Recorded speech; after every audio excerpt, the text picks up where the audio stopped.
Hey everybody, welcome back. It is Saturday night and major progress again. I don't know if you can see it behind me or not, but the engine is cleaned up and in primer. Just waiting for that to dry right now. I'll explain that in detail a little bit more. Also got the steering gear done, painted and installed. I am still waiting for the new pitman arm. Give a shot of that here. I put the old one in just loosely. Wait for the new pitman arm and the Centerlink rebuild kit, but I do have all the tie rod ends put together and everything kind of just setting together. With the idler and the bearings. This thing steers like butter. Just like butter. Obviously there's no weight on it, which we know that there's going to be this sitting there pretty damn soon. So that's pretty awesome. Little rundown on this. Basically, I kind of sprayed it with degreaser and wiped it lightly because I had pressure washed it, steam cleaned it once. I used a 3/4 inch cup brush on a die grinder that really got in good around all the little small crevices in the casting and stuff, around all the bolts. I also used a wire wheel like this. It had much longer wire on it obviously, but pretty much wore that one out. And then I just took 80 grit on a DA and did the pan, cleaned it up, drained the little bit of oil that was out of it first, of course, so I could roll it around. I don't have an oil filter here that fits it, so I'll just be careful when I'm painting it. Plugs are obviously going to get replaced, but I like to protect that seating surface for grounding purposes. The valve covers are going to get replaced, so I'm not worried about those. The distributor I didn't get carried away with. It needs a new cap, and more than likely that's going to be coming out anyways, and I need to clean it and paint it at that time then. Covered my timing mark. Fuel pump's getting replaced, so I don't worry about that. Again, on this side, just plugs are all in it.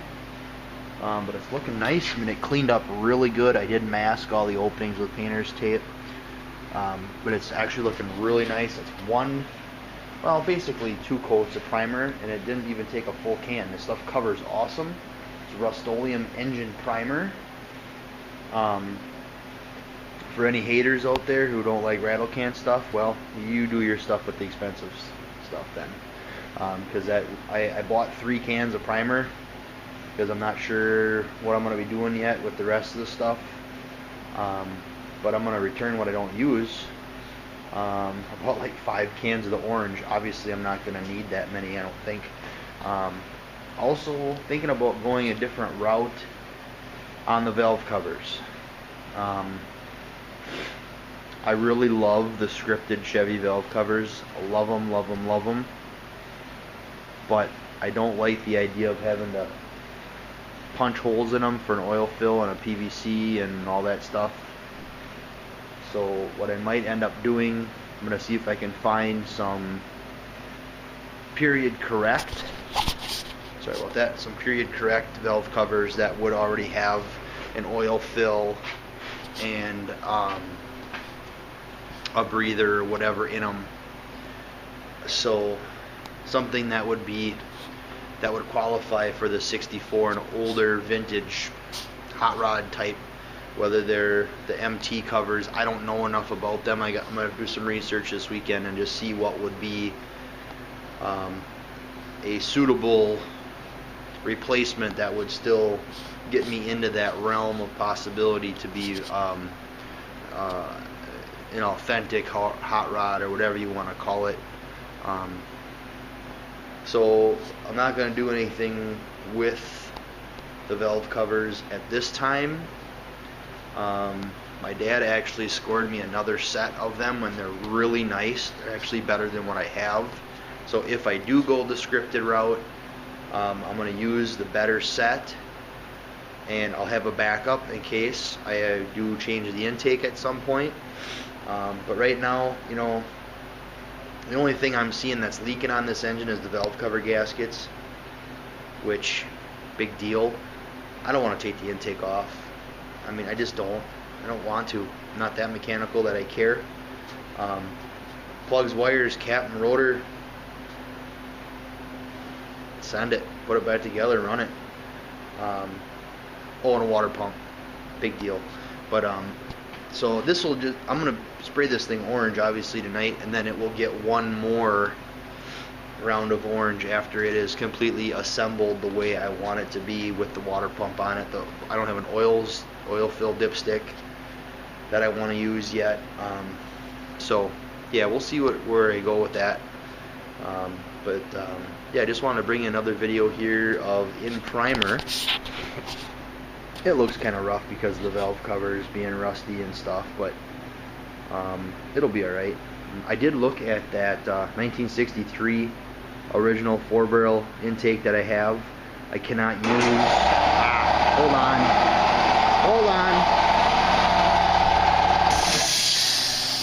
I cannot use that intake on here because the bore on the 4-barrel is too big for that intake.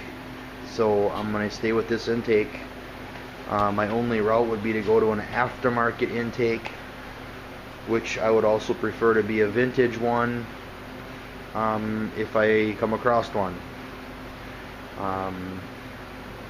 There's a swap meet, I think, coming up in February here in our area, within an hour's drive of here. They have an indoor swap meet. Maybe I'll score there, maybe I won't. I don't know. I got lots of question marks on this thing. And also, I did a new list. This is what I used here, guys, in case you care. Made a new list, and some of the stuff is already checked off. Rebuild steering gear and paint. Tire ends and sleeves are on and ready. I got I ordered a tranny cross member. I was gonna build one, and the more I looked at everything, and I know what my fabricating skills are. I know what they are. I'm not about to say that I'm the expert fabricator. I'm not, because my time is limited. I need to take that into consideration. And CCP, which is where I've got a lot of the other stuff for this car, had a tubular cross member for the TH transmissions and the R4 transmissions with brackets, ready to rock. $75 with shipping. Done deal. It's on its way. It should be here in the next week. For $75, I probably could have built one. Would it look as nice as what this one will? Probably not. I'm gonna blow $75.